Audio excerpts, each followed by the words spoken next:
دید آج ہم غالب کی غزل کی تشریح کریں گے جو آپ دیکھ رہے ہیں۔ نکتہ چیں ہے غم دل اس کو سنائے نہ بنے۔ یہ مشہور غزل جو گائی بھی جا چکی ہے، کافی مرتبہ بڑے بڑے گلوکاروں نے اس کو گایا بھی ہے۔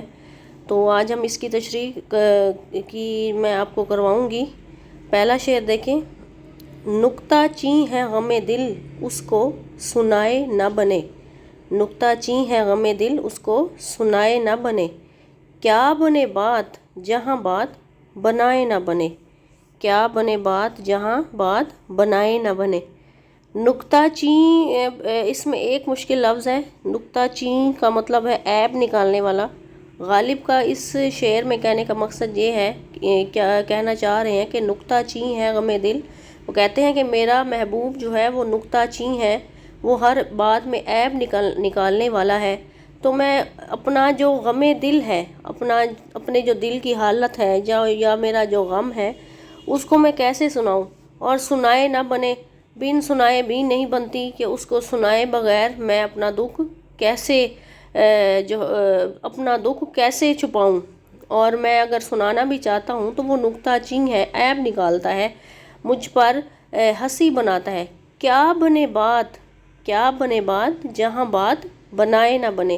وہ کہتے ہیں کیا بنے گی بات، میں اپنی بات اگر توڑ مروڑ کر بھی بیان کرتا ہوں، میں اپنی بات کو جیسے بھی بیان کرنا چاہتا ہوں یا اپنی بات جیسے بھی محبوب کے سامنے رکھنا چاہتا ہوں، تو وہ نکتہ چیں ہے، ہر بات میں عیب نکالنے والا ہے۔ تو میری وہاں پر کیا بات بنے گی جہاں بات بنائے نہ بنے۔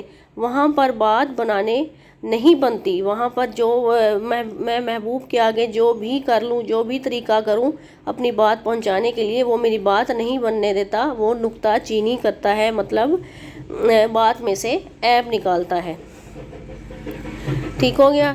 اگلا شعر ہم دیکھتے ہیں۔ میں بلاتا تو ہوں اس کو، میں بلاتا تو ہوں اس کو، مگر اے جذبہ دل اس پہ بن جائے کچھ ایسی کہ بن آئے نہ بنے۔ اب غالب یہاں پر کہہ رہے ہیں میں بلاتا تو ہوں اس کو، اپنے محبوب کے بارے میں کہہ رہے ہیں کہ میں بلاتا تو ہوں اس کو، مگر اے جذبہ دل، مگر اے جذبہ دل، میرا جو جذبہ، میرا جذبہ دل ہے، جو میری بے قراری ہے وہ ایسی ہے کہ میں اس کو بلاتا ہوں، مگر اے جذبہ دل اس پہ بن جائے کچھ ایسی۔ غالب کہتے ہیں اس پہ کچھ ایسی صورتحال بن جائے کہ اس پر ایسے کچھ حالات ہو جائیں کہ وہ بن آئے نہ بنے، کہ اگر وہ میرے پاس نہیں آتا تو بن آئے نہ بنے، اس کو آنا ہی پڑے گا میرے پاس، تو اس کے ایسے صورتحال بن جائے کہ بن آئے نہ بنے۔ ٹھیک ہے، سادہ سا شعر ہے۔ اگلا شعر ہے۔ کھیل سمجھا ہے کہیں چھوڑ نہ دے بھول نہ جائے۔ کھیل سمجھا ہے کہیں چھوڑ نہ دے بھول نہ جائے، کاش یوں بھی ہو کہ بن میرے ستائے نہ بنے۔ غالب کہتے ہیں اس شعر میں کہ میرے محبوب نے، میں جسے چاہتا ہوں، میرے محبوب نے عشق و محبت کو ایک کھیل سمجھ رکھا ہے، وہ اس کو حقیقت میں نہیں لیتا کہ اس محبت پہ کبھی قائم رہا، کبھی چھوڑ دیا، کہ کہیں چھوڑ نہ دے، کہیں کبھی بھول نہ جائے۔ وہ کہتے ہیں وہ اس کو کھیل سمجھتا ہے، ہنسی مذاق سمجھتا ہے کہ کہیں کبھی چھوڑ دیا، کبھی بھول گئے، وہ محبت پہ قائم رہنے والا نہیں ہے۔ کاش یوں بھی ہو کہ بن میرے ستائے نہ بنے۔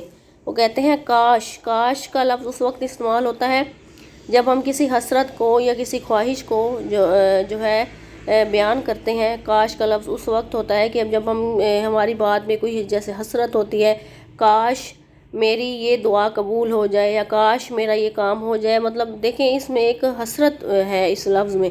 کاش یوں بھی ہو کہ بن میرے ستائے نہ بنے۔ عموماً دیکھا جاتا ہے کہ عاشق لوگ جو ہیں وہ میں اپنے محبوب کے ناز و ادا جو ہے اٹھاتے ہیں، نخرے اٹھاتے ہیں، تو کہتے ہیں کاش ایسا بھی ہو کہ بن میرے ستائے نہ بنے۔ وہ کہتے ہیں وہ مجھے ستائے، وہ مجھے نخرے دکھائے، مجھے ناز و ادا دکھائے کہ اس کی ایسی صورتحال بن جائے کہ بن میرے ستائے نہ بنے، کہ وہ میرے بغیر نہ رہ سکے یا میرے ستائے نہ بنے۔ آگے کہتے ہیں، اگلا شعر دیکھیں۔ غیر پھرتا ہے لیے یوں تیرے خط کو کہ اگر، غیر پھرتا ہے لیے یوں تیرے خط کو کہ اگر کوئی پوچھے کہ یہ کیا ہے، تو چھپائے نہ بنے۔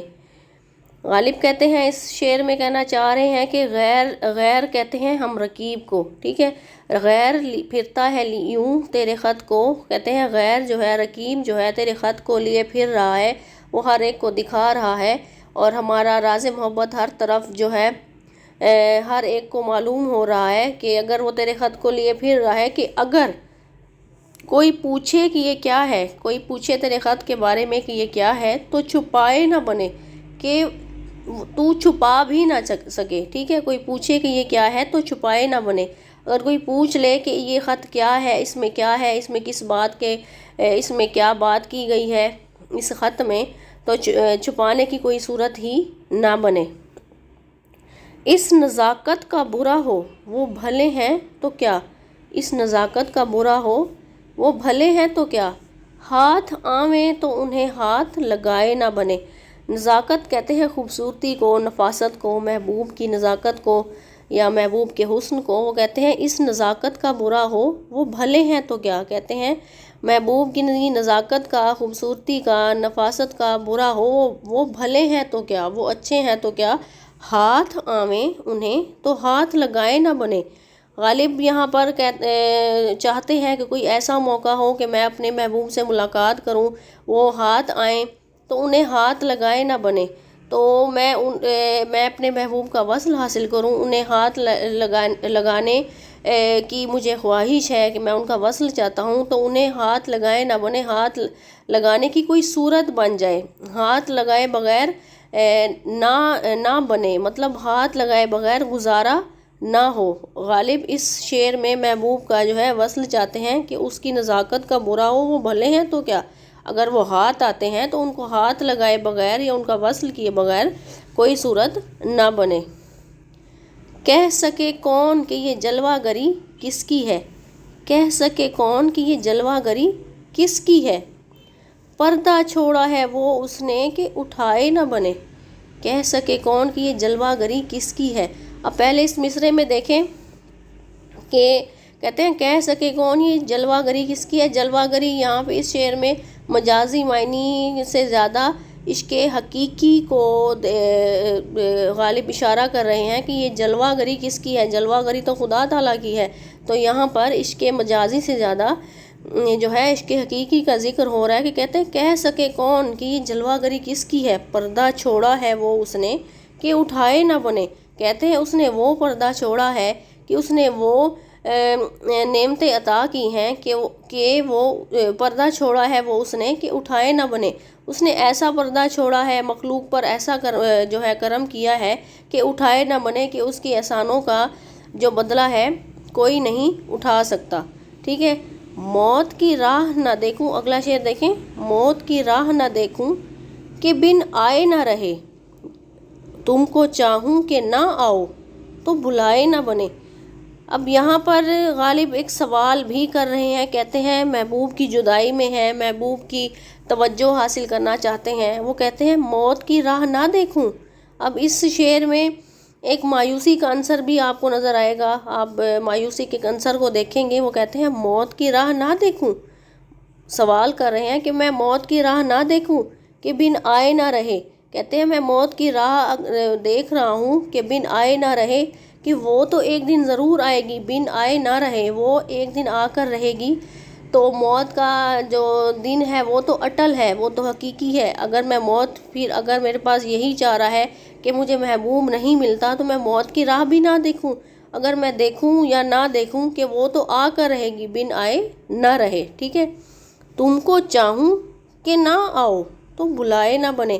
اب آگے یہ سوال کر رہے ہیں تم کو چاہوں، وہ کہتے ہیں میں تمہیں چاہوں، میں تمہیں طلب کروں یا میں تمہاری چاہت کروں کہ نہ آؤ، کہ تمہیں آنا چاہیے، کہ تم اگر نہ آؤ تو بلائے نہ بنے۔ کہتے ہیں اگر میں عشق جو ہے وہ ایسی چیز ہے کہ میں تمہیں چاہتا ہوں لیکن یہ میرے بس میں نہیں ہے کہ میں تمہیں بھلا دوں یا میں تمہیں نہ بلاؤں کہ نہ آؤ تو بلائے نہ بنے، کہ مجھے اپنے دل پر اختیار نہیں ہے کہ تم نہ آؤ تو بلائے نہ بنے۔ اگر تم نہیں آتے تو میں تمہیں نہ بلاؤں تو ایسی بات بھی نہیں بنتی کہ میں تمہیں نہ بلاؤں، میری بے قراری تمہیں بلانے پر مجبور کر دیتی ہے، ٹھیک ہے۔ اگلا شعر دیکھتے ہیں،